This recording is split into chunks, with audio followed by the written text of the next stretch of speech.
Just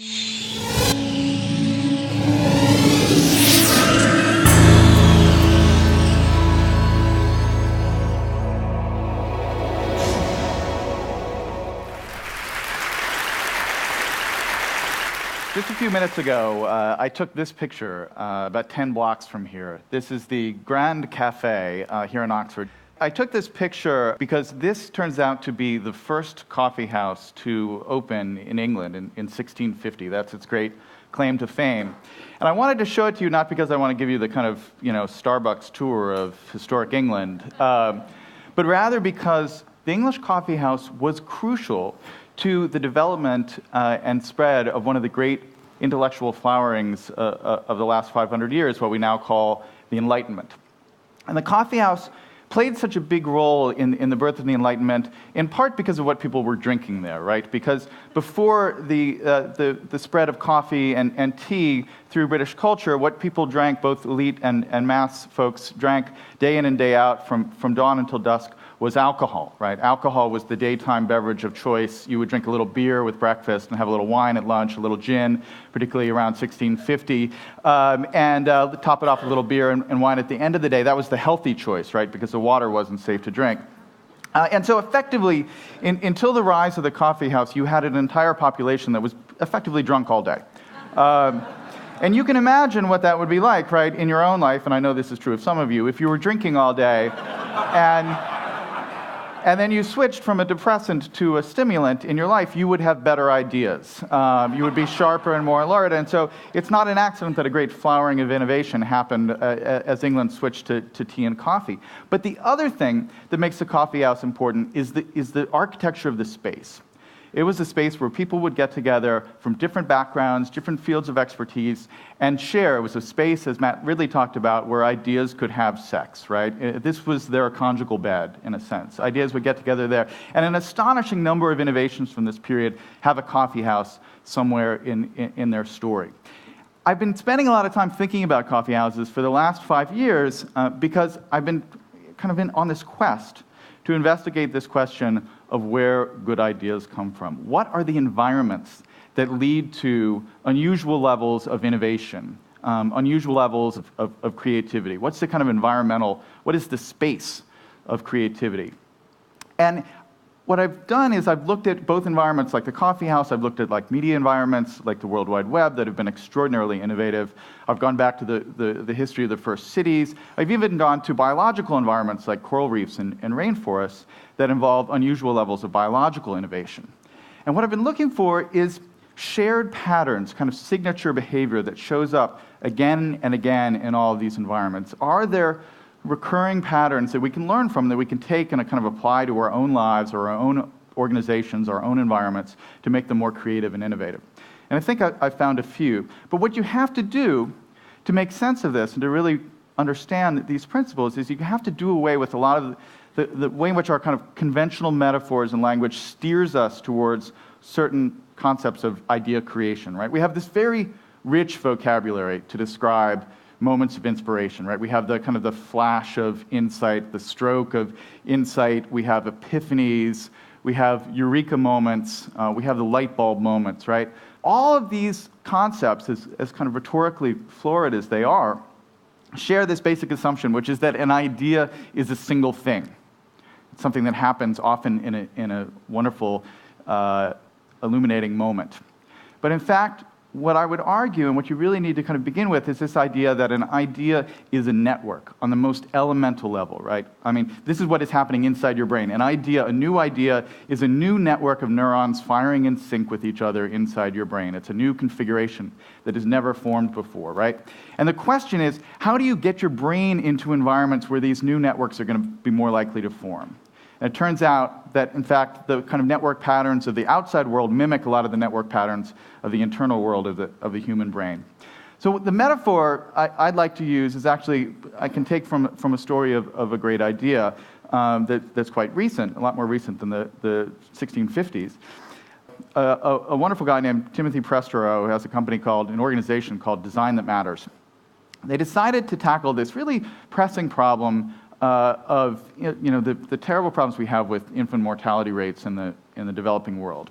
One of the things that's very frustrating about this is that we know by getting modern neonatal incubators into any context, if we can keep premature babies warm, basically, it's very simple. We can have infant mortality rates in those environments. So the technology is there. We have these are standard in all the industrialized worlds. The problem is, if you buy a $40,000 incubator and you send it off to a mid-sized village in Africa, it will work great for a year or 2 years, and then something will go wrong, and it will break, and it will remain broken forever. Because you don't have a whole system of spare parts, and you don't have the on-the-ground expertise to fix this $40,000 piece of equipment. And so you end up having this problem where you spend all this money getting aid and all this advanced electronics to these countries, and then it ends up being useless. So what Prestro and his team decided to do is to look around and see what are the kind of abundant resources in these developing world contexts.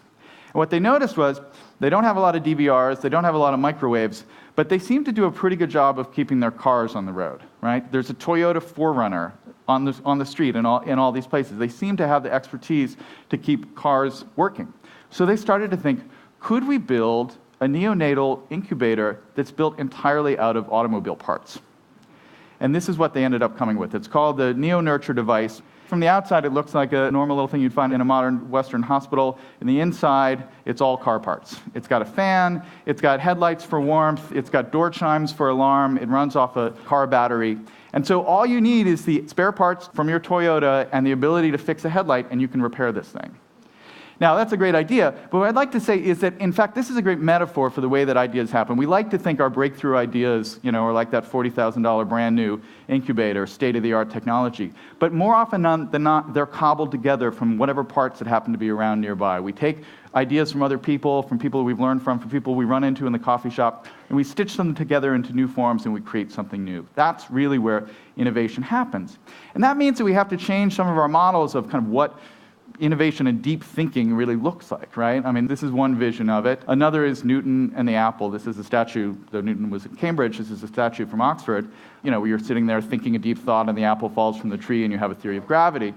In fact, the spaces that have historically led to innovation tend to look like this, right? This is Hogarth's famous painting of a kind of political dinner at a tavern, but this is what the coffee shops looked like back then. This is the kind of chaotic environment where ideas were likely to come together, where people are likely to have kind of new, interesting, unpredictable collisions, people from different backgrounds. So if we're trying to build organizations that are more innovative, we have to build spaces that, strangely enough, look a little bit more like this. This is what your office should look like. It's part of my message here. And one of the problems with this is that people are actually, when you research this field, people are notoriously unreliable when they actually kind of self-report on where they have their own good ideas or their history of their best ideas. And a few years ago, a wonderful researcher named Kevin Dunbar decided to go around and basically do the Big Brother approach to figuring out where good ideas come from. He went to a bunch of science labs around the world and videotaped everyone as they were doing every little bit of their job. So when they were sitting in front of the microscope, when they were talking to their colleagues at the water cooler and all these things. And he recorded all these conversations and tried to figure out where the most important ideas, where they happened. And when we think about the classic image of the scientist in the lab, we have this image, they're poring over the microscope and they see something, in the tissue sample and, oh, eureka, they've got the idea. What happened actually when Dunbar kind of looked at the tape is that, in fact, almost all the important breakthrough ideas did not happen alone in the lab in front of the microscope. They happened at the conference table at the weekly lab meeting when everybody got together and shared their kind of latest data and findings. Oftentimes, when people shared the mistakes they were having, the error, the noise, and the signal they were discovering. And something about that environment, and I've started calling it the kind of the liquid network, where you have lots of different ideas that are together, different backgrounds, different interests, jostling with each other, bouncing off each other. That environment is, in fact, the environment that leads to innovation. The other problem that people have is they like to condense their stories of innovation down to kind of shorter time frames. So they want to tell the story of the eureka moment. They want to say, there I was standing there, and I had it all suddenly clear in my head. But in fact, if you go back and look at the historical record, it turns out that a lot of important ideas have very long incubation periods. I call this the slow hunch. We've heard a lot recently about, kind of hunch and instinct and kind of blink-like sudden moments of clarity. But in fact, a lot of great ideas linger on sometimes for decades in the back of people's minds. They have a feeling that there's an interesting problem, but they don't quite have the tools yet to discover them. They spend all this time, kind of working on certain problems, but there's another thing lingering there that they're interested in, but they can't quite solve. Darwin is a great example of this. Darwin himself, in his autobiography, tells the story of coming up with the idea for natural selection as a classic eureka moment. He's in his study, it's October of 1838, and he's reading Malthus, actually, on population, and all of a sudden, the basic algorithm of natural selection kind of pops into his head, and he says, at last, I had a theory with which to work. That's in his autobiography. About a decade or two ago, a wonderful scholar named Howard Gruber went back and looked at Darwin's notebooks from this period, and Darwin kept these copious notebooks where he wrote down every little idea he had, every little hunch. And what Gruber found was that Darwin had the full theory of natural selection for months and months and months before he had his alleged epiphany reading Malthus in October of 1838. There are passages where you can read it and you think like you're reading from a Darwin textbook, from the period before he has this epiphany. And so what you realize is that Darwin, in a sense, had the idea, he had the concept, but was unable to fully thinking it yet. And that is actually how great ideas often happen. They fade into view over long periods of time. Now the challenge for all of us is, how do you create environments that allow these ideas to have this kind of long half-life, right? It's hard to go to your boss and say, I have an excellent idea for our organization. It will be useful in 2020. Could you just give me some time to do that? Now, a couple of companies like Google, they have innovation time off, 20% time, where in a sense, those are hunch cultivating mechanisms in an organization. But that's a key thing. And the other thing is to allow those hunches to connect with other people's hunches. That's what often happens. You have half of an idea, somebody else has the other half, and if you're in the right environment, they turn into something larger than the sum of their parts. So in a sense, we often talk about the value of protecting intellectual property, building barricades, having secretive R&D labs, patenting everything that we have, so that those ideas will remain valuable and people will be incentivized to come up with more ideas, and the culture will be more innovative. But I think there's a case to be made that we should spend at least as much time, if not more, valuing the premise of connecting ideas and not just protecting them.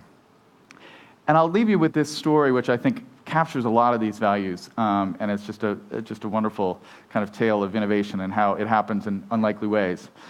It's October of 1957, and Sputnik has just launched. And we're in Laurel, Maryland, at the Applied Physics Lab associated with Johns Hopkins University. And it's Monday morning, and the news has just broken about this satellite that's now orbiting the planet.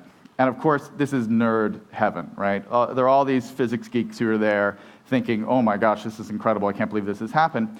And two of them, two 20-something researchers at the APL, are there at the cafeteria table having an informal conversation with a bunch of their colleagues, and these two guys are named Geyer and Weifenbach.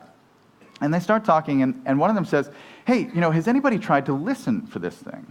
There's this man-made satellite up there in outer space. It's obviously broadcasting some kind of signal. We could probably hear it if we tune in. And so they ask around to a couple of their colleagues, and everybody's like, no, I hadn't thought of doing that. That's an interesting idea. And it turns out Weifenbach is kind of an expert in microwave reception, and he's got a little antenna set up with an amplifier in his office. And so Geyer and Weifenbach go back to Weifenbach's office, and they start kind of noodling around, hacking, as we might call it now. And after a couple of hours, they actually start picking up this signal, because the Soviets made Sputnik very easy to track. It was right at 20 megahertz, so that you could pick it up really easily, because they were afraid that people would think it was a hoax, basically. So they made it really easy to find it.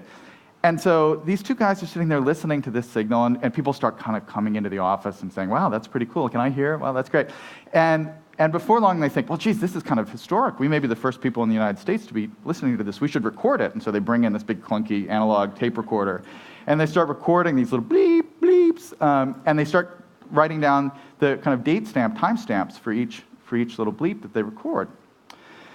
And then they start thinking, well, gosh, we're noticing small little frequency variations here. We could probably calculate the speed that the satellite is traveling if we do a little basic math here using the Doppler effect. And then they played around with it a little bit more, and they talked to a couple of their colleagues who had other kind of specialties, and they said, geez, I think we could actually look at the slope of the Doppler effect to figure out the points at which the satellite is closest to our antenna and the points at which it's furthest away. That's pretty cool. And eventually they get permission. This is all a little side project that hadn't been officially part of their job description. But they get permission to use the new UNIVAC computer that takes up an entire room that they'd just gotten at the APL. And they run some more of the numbers. And at the end of about 3 or 4 weeks, it turns out they have mapped the exact trajectory of this satellite around the Earth just from listening to this one little signal, going off on this little side hunch that they'd been inspired to do over lunch one morning.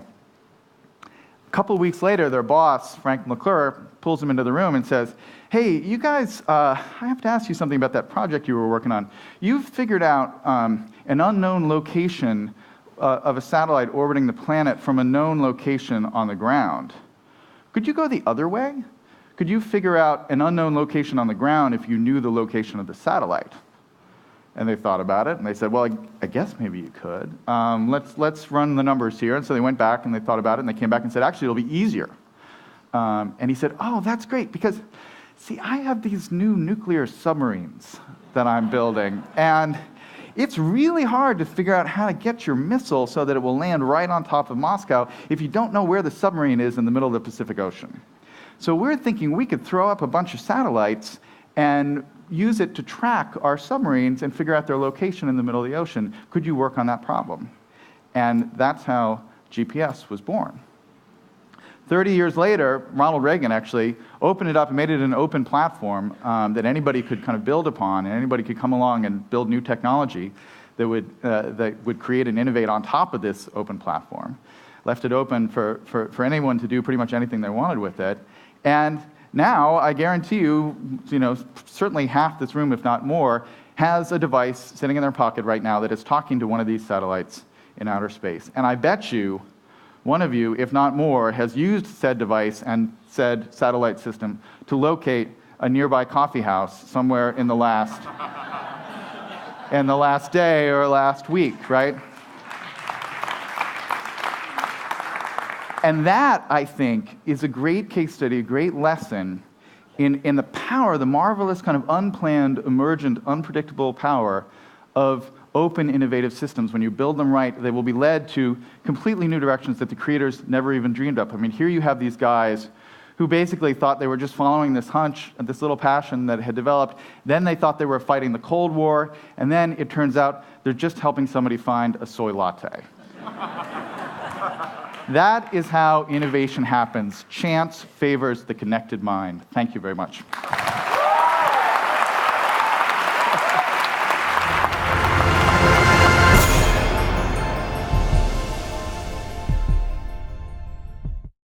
Investment in broadband high-speed internet can help small businesses create new American jobs.